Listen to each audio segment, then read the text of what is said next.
Kasi Christmas season na. Na-start sila noong November 17. Christmas na. Alam mo, feeling yung concept nila doon, pababalikin ka talaga.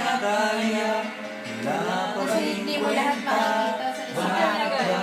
Pero kaya mo tapusin. Pero yung lahat ng makikita mo hindi. Babalik at babalik ka. Donkey life, nag-donkey life yan. Ayoko. Nakita mo at pinapalit mo ko. Ano siya, interactive. Kasi live yung donkey, pero hindi siya nasa harap. Screen lang siya, pero nagsasalita. Live. Dami kayong mata. Hindi na tayo problema mo.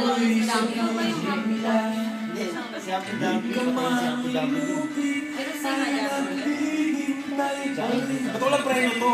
Diretso.